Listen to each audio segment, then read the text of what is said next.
guiar al pueblo. Los atalayas fueron puestos de parte de Dios para poder dirigir al pueblo, para poder impartirles una palabra y para poder corregirlos. En el tiempo de Israel, en los tiempos bíblicos, los atalayas eran los vigías, los vigilantes, los que estaban en los torreones, en los muros, porque las ciudades estaban amuralladas. Jerusalén estaba bajo un muro, y entonces los atalayas cumplían muchas funciones. Dentro de ello vamos a mirar algunas nada más.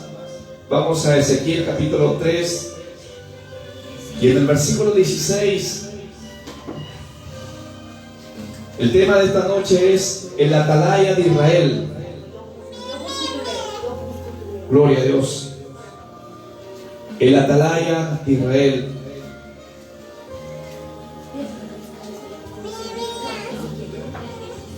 Ezequiel capítulo 3, versículo 16. Ahí lleva un título que en el original no tenían títulos, ni tampoco tenían capítulos, ni mucho menos tenían puntos y comas. Todo era de corrido. Y en el hebreo original la escritura es de derecha a izquierda. Así que es un poco difícil para nuestro conocimiento textual español. Miremos Ezequiel capítulo 3, versículo 16. ¿Qué dice ahí como título?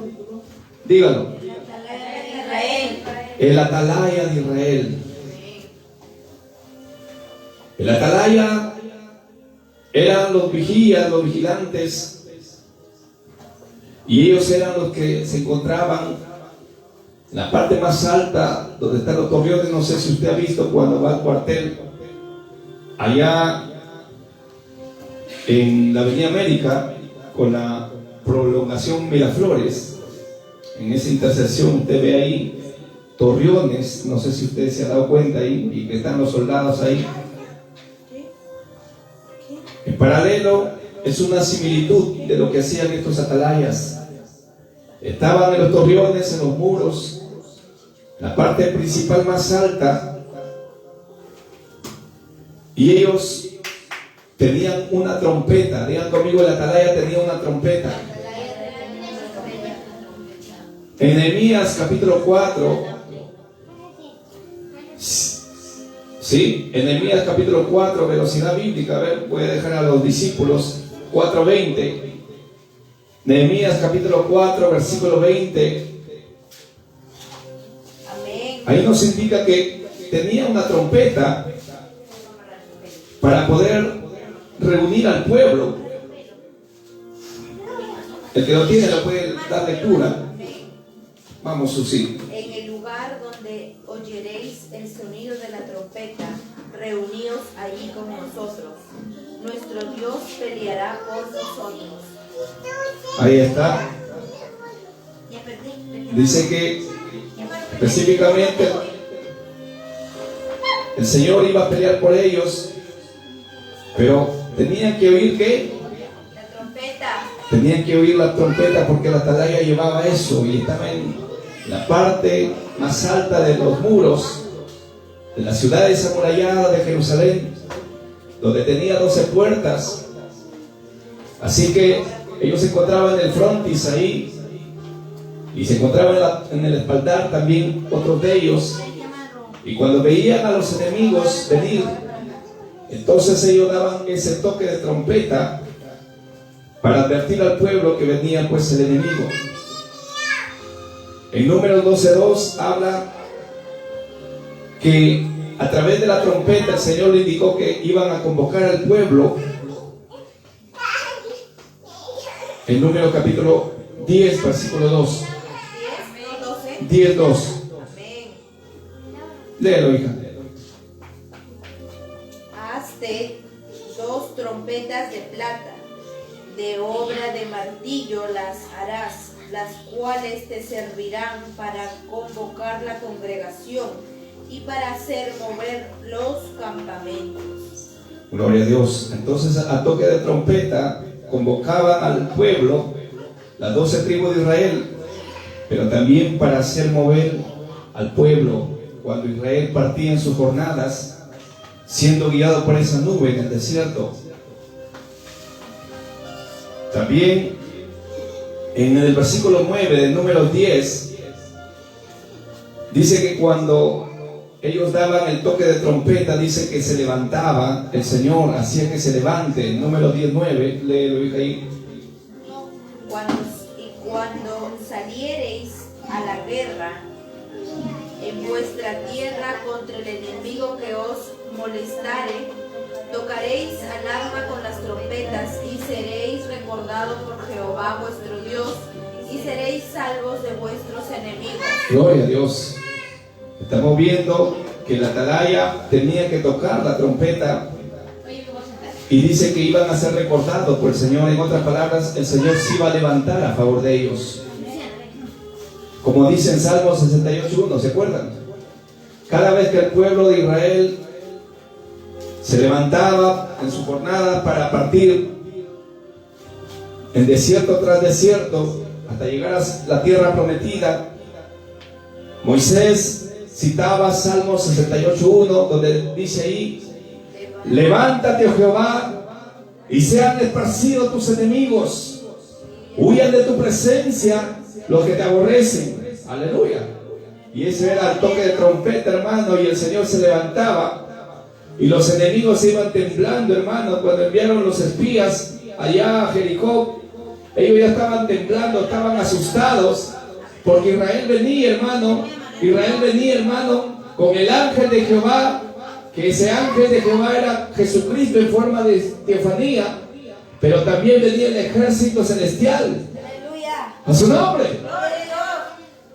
Y cuando ellos tocaban esa trompeta, por eso cuando tocaron la trompeta, más o menos así, para que usted se haga una idea y usted viva esa escena, lo que pasó ahí con los muros de Jericó antes que sean derribados, se dio el toque, hermano.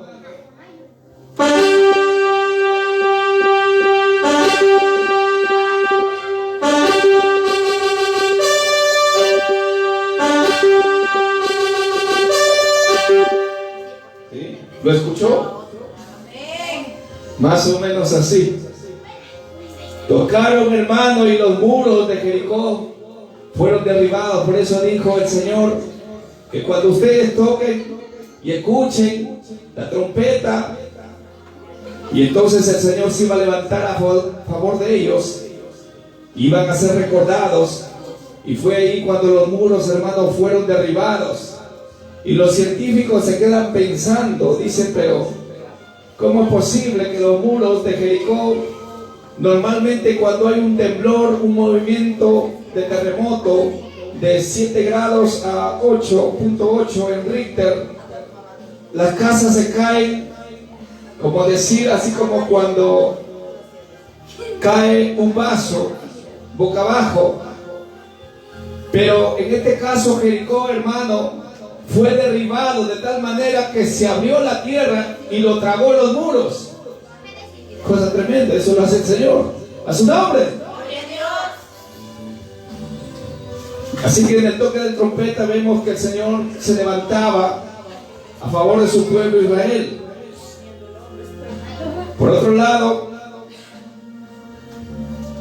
en Ezequiel capítulo 3 y en el versículo 17, Dios llama a los profetas como atalayas. Ezequiel capítulo 3, versículo 17. Dice ahí: hijo de hombre, yo te he puesto por atalaya a la casa de Israel. Oirás pues tú la palabra de mi boca y los amonestarás de mi parte.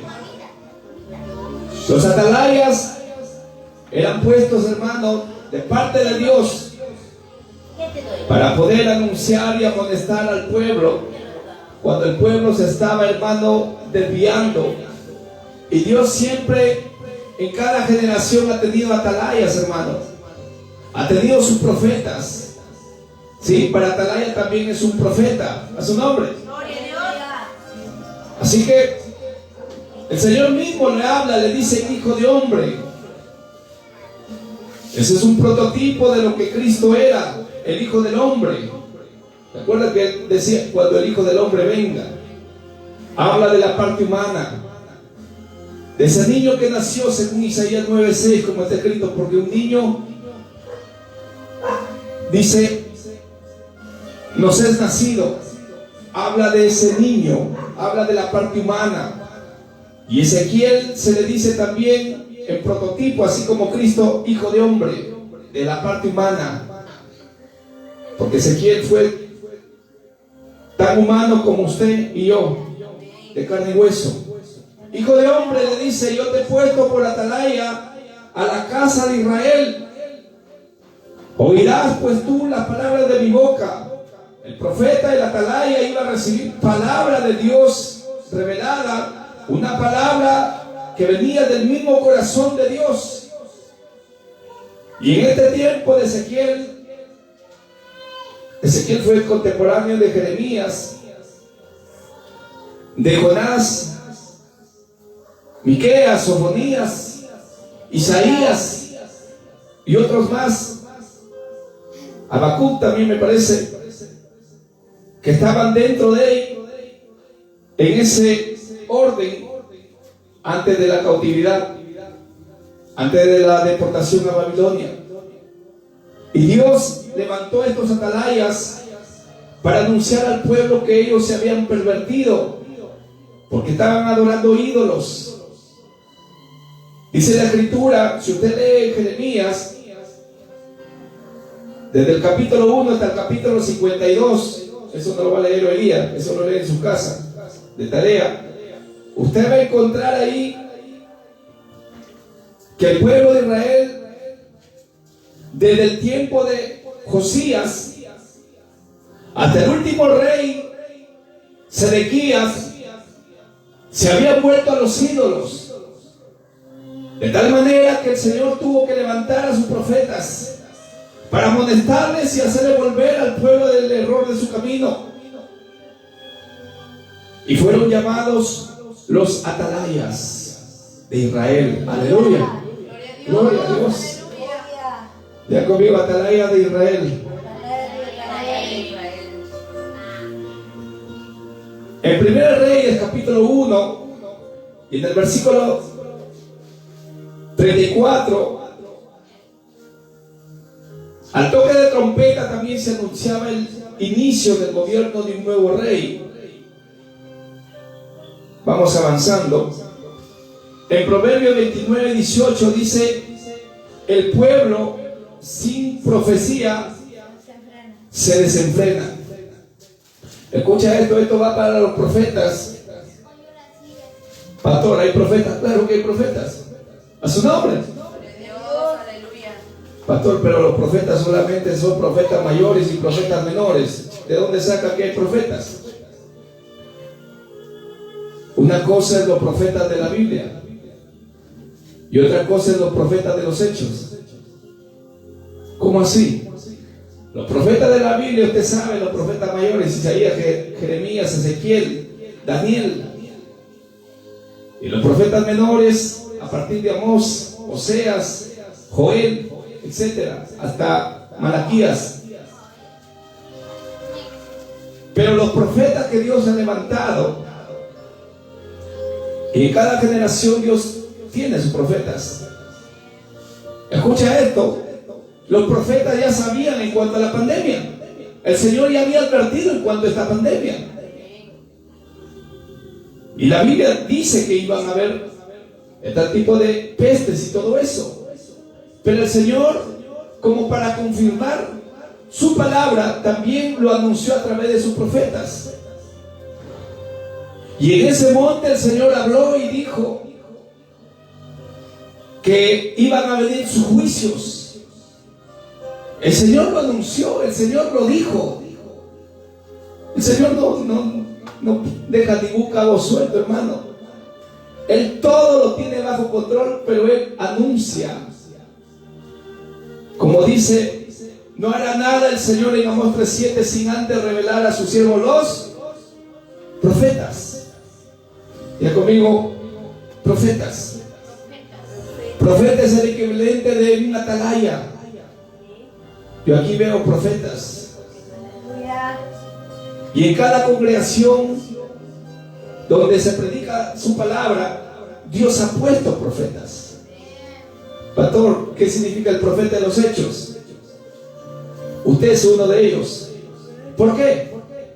Porque el libro de los hechos es el único libro que no termina con la palabra amén, a diferencia de los otros libros que terminan amén. Significa que culminó el libro. Pero el libro de los hechos no termina con la palabra amén. ¿Por qué? Porque se siguen escribiendo los hechos de sus profetas, de sus siervos, de sus salmistas, de sus intercesores y de todo su pueblo, de toda su iglesia. A su nombre. Dile a tu hermano que está a tu costado, están hablando de mí. Gloria a Dios.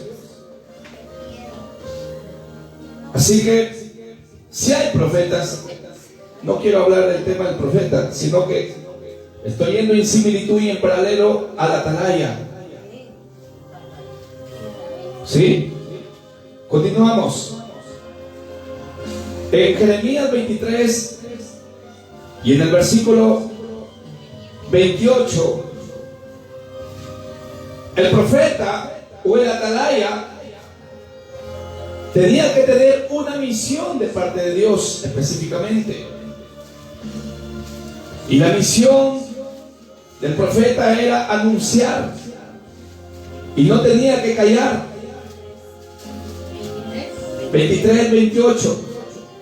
Dice: el profeta que tuviera un sueño, cuente el sueño.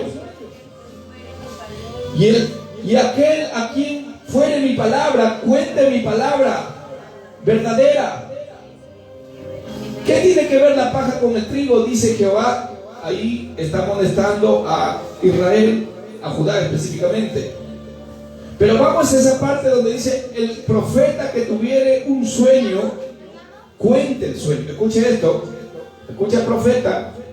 Tú tienes la responsabilidad de declarar lo que Dios te muestra. Lo repetiré. Tú tienes la responsabilidad como profeta, como llamado, como ungido de Dios, sea para hombre o mujer. Tú tienes la responsabilidad de poder contar lo que Dios te está mostrando, ya sea a través de sueño, ya sea a través de visión, voz audible, etc. Tú tienes esa responsabilidad, hermano. Y aquí, si usted se da cuenta, el Señor le dice a Ezequiel, le dice: yo te he puesto por atalaya, yo te he puesto por profeta a la casa de Israel. Estoy en Ezequiel 3:17. Pues tú, la palabra de mi boca y los amonestarás, oirás pues tú y las amonestarás.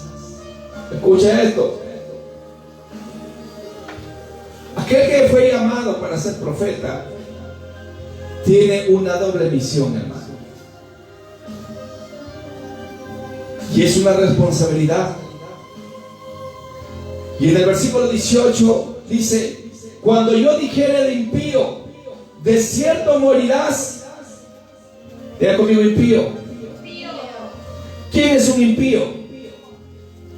Impío quiere decir, viene del término, es un antónimo de pío, de piedad, de piadoso, de que estuvo en Cristo, que practicó la obediencia a Cristo, que estuvo en el camino de Dios, para ser más claro. Pero se convirtió en impío porque empezó a hacer cosas impías, cosas malas, haciendo cosas correctas un día, sirviendo a Dios, obedeciendo a Dios, siguiendo a Dios, pero luego volvió a lo mismo, volvió a hacer lo malo, volvió todavía a apartarse peor del Señor. Ese se convierte, ¿qué? Una persona, ¿qué? Y el Señor le dice a la atalaya de Israel, que en este caso era Ezequiel, le dice: cuando yo dijera al impío, de cierto morirás, y tú no le amonestares ni le hablares, para que el impío sea percibido de su mal camino, a fin de que viva, el impío morirá por su maldad, pero su sangre demandaré de tu mano. Y eso va para los profetas. Pastor, yo tenía una revelación que el Señor me ha mostrado en cuanto a una hermana, y lo has dicho. Pastor, no lo he dicho, no me ha revelado de nuevo para decirlo. Si ya te dijo, no esperes otra revelación. No, es que yo me muevo por confirmación. No será presunción. Eso se llama presumir. Si el Señor te muestra algo en cuanto a un hermano, en cuanto a una hermana, ve y decláralo a esa persona, porque el Señor te está enviando a ti. Hello. Uno ya se le quiere parar su pelo. Escucha esto, es una responsabilidad, por eso digo. O sea, una cosa es ser un instrumento de Dios en cualquier área, pero otra cosa es ser un instrumento de Dios en la profecía. ¿Cómo reconocer si usted es profeta? ¿Recibe voz audible? ¿Ve visiones espirituales? ¿Tiene sueño de parte de Dios? Esa es una evidencia clara que usted fue llamado para ser un profeta de parte de Dios. A diferencia del que tiene el don de profecía. Según 1 Corintios capítulo 14, ahí le encuentra de ese don específicamente. Escucha esto, el don de profecía, en 1 Corintios 14:3 dice, es para consolar, animar o exhortar, y es para edificar. Esos son dones espirituales, pero otra cosa es ministerios u oficios de profetas. Y en este caso Ezequiel tenía el oficio de profeta, que a la vez en similitud era un atalaya. Y el Señor le dijo: cuando yo dijere al impío, de cierto morirás, y tú no le amonestares ni le hablares, para que el impío sea percibido de su mal camino, a fin de que viva, el impío morirá por su maldad, pero su sangre demandaré de tu mano. Escucha esto. Si usted recibe una palabra del Señor, el Señor le dice: ¿sabe qué, siervo mío, sierva mía? O le muestra un sueño, o escucha la voz audible de parte de Dios y le dice: Panchito está en pecado. Usted tiene que ir, hermano. No espere. No, pero el pastor no me ha enviado. Escucha esto. El Señor te está enviando a ti directamente ya. Lo que tú puedes hacer es darle a conocer lo que el Señor te ha declarado. Nada más. Pero algunos son tan espirituales, hermano, que todo se quieren sujetar al pastor. Es muy bueno lo que usted dice, pero ya le estoy aclarando que en ese lado espiritual viene de parte de Dios. El Señor no lo dice: ve al sacerdote de ese tiempo, del tiempo de Ezequiel. No le dice: ve al sacerdote y dile que esto es recibido por el pueblo. No, el Señor mismo le está diciendo: cuando yo te dijere en cuanto al impío, es decir, y tú no la amonestares, le está diciendo al profeta, a la atalaya directamente. ¿Sí? ¿Lo están mirando? Dice que ese impío, por causa de su maldad o pecado o iniquidad, para ser más claro, dice: si tú no lo hablas, escucha esto, la paga del pecado que dice en Romanos 6:23, la paga del pecado es muerte. Cuando una persona se aleja definitivamente ya de Dios, ese está muerto espiritualmente. No frío como un chupete especial, sino muerto, ya está muerto espiritualmente. Es un muerto andante. Se murió espiritualmente, se apartó. Pero el Señor te dio una palabra como profeta, te dijo: ¿sabes qué, siervo mío, sierva mía? Háblale, porque ese hombre, esa mujer va a morir. Mira, estas cosas les esperan si él no se arrepiente. El Señor así hablaba de su su pueblo, hermano. Así hablaba de su pueblo amado, en este caso, Israel. Y lo puso, hermanos, a Jeremías. Ustedes saben cómo Jeremías tuvo que pasar, hermano, para poder declarar la palabra, que a veces lo tuvo que dar la palabra incluso con dolor en su corazón y con miedo, porque cualquier rato le iban a matar a Jeremías, porque él no profetizaba, no hablaba algo bonito. Jeremías profetizaba destrucción. Jeremías profetizaba, hermano, que Nabucodonosor iba a venir con su ejército del norte, iban a sacudir, hermano, la tierra de Israel y de Judá, principalmente Jerusalén, y que él iba a destruir, a desolar. Así que no era bonito para los profetas, hermano, poder declarar ello. Pero si el Señor le estaba enviando, hermano, ¿quién contra el Señor? Pero así que el profeta tiene una gran responsabilidad de declarar lo que el Señor le está diciendo en cuanto a ese hombre o esa mujer que se apartó, es impío, es impía, que volvió al mundo, que volvió, hermano, con Juana la cubana, que volvió a cosas en las cuales vivía antes.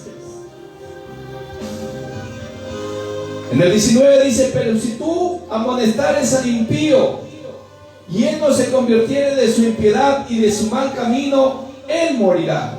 ¿La paga del pecado qué es? Él morirá por su maldad, pero tú habrás librado tu alma. Escucha esto: si el Señor te reveló algo de alguien, incluso de mi persona, no tardes en decírmelo. Y lo repetiré. Si el Señor te revela un día algo, sea de cualquier hermano o hermana, incluso de la suegra, hermano, no tardes en decirlo, porque eso es como jugar con fuego, hermano. Porque el Señor te está declarando, dice que el Señor, su sangre, si uno no lo declara, dice, su sangre lo va a demandar de tu mano. Eso es lo que dice ahí en el versículo 18 que hemos leído. Pero si tú lo dices, dice, él morirá por su maldad, pero tú habrás librado tu alma, dice ahí. En otras palabras, serás salvo. 20. Si el justo se apartare de su justicia e hiciere maldad y supiere o pusiere yo tropiezo delante de él morirá, dice. Porque tú no lo amonestaste. En su pecado morirá y sus justicias que habían hecho no vendrán en memoria. Pero su sangre demandaré de tu mano. Hay muchas cosas ahí que rescatar. Dice: si el justo se apartare de su justicia. Diga conmigo: justo. Aquí nadie es justo, pero por la sangre de Cristo fuimos justificados, según 1 Corintios 6, 11, 10 y 11. Ahora, en Cristo somos justos. Diga conmigo: en Cristo soy justo. Gracias por su tristeza. Dígalo de nuevo: en Cristo soy justo, en Cristo. Muy bien. Dice: si el justo se apartare de su justicia, es decir, si dejare de congregar, dejare de leer su Biblia, dejare, hermano, de poner sus alabanzas, y en el celular empezaría a llenar cosas ahí feas, de esos que canta como gagos, con un palo y un metal ahí. ¿Cómo se llama eso? Reggaetón. Y empezar, hermano, a apartarse de tal manera esa persona. Dice: habiendo practicado la justicia, es decir, habiendo servido a Dios, y pusiere yo tropiezo delante de él, dice, él morirá. Escucha esto: hay cosas que Dios lo permite. ¿Y por qué murió en la pandemia, pastor, el hermano? Porque hay cosas que Dios lo permite. Porque Dios conoce el corazón, hermano. Pastor, ¿por qué murió mi hijo o mi hermanito cuando estaba pequeñito, porque Dios conoce el corazón, hermano. A veces es mejor tenerlo ya en su presencia esa persona que peor que se pierda esa persona, hermano, y perezca en el infierno, hermano, porque Dios conoce los corazones. Y dice ahí, y yo si él tropiezo, dice, delante de él morirá porque tú no lo amonestaste. En su pecado morirá, y sus justicias que había hecho no vendrán en memoria, dice. Pero su sangre demandaré de tu mano. ¿Por qué? Porque no se le habló. El Señor le dio la palabra al profeta y le dijo, dilo. Le mostró el sueño, indícalo. Hay un precio ahí. Y hay que tener cuidado cuando el Señor te dé una palabra, profeta del Señor. Tengan aquí los profetas. Hay que tener cuidado, hermano. Y tú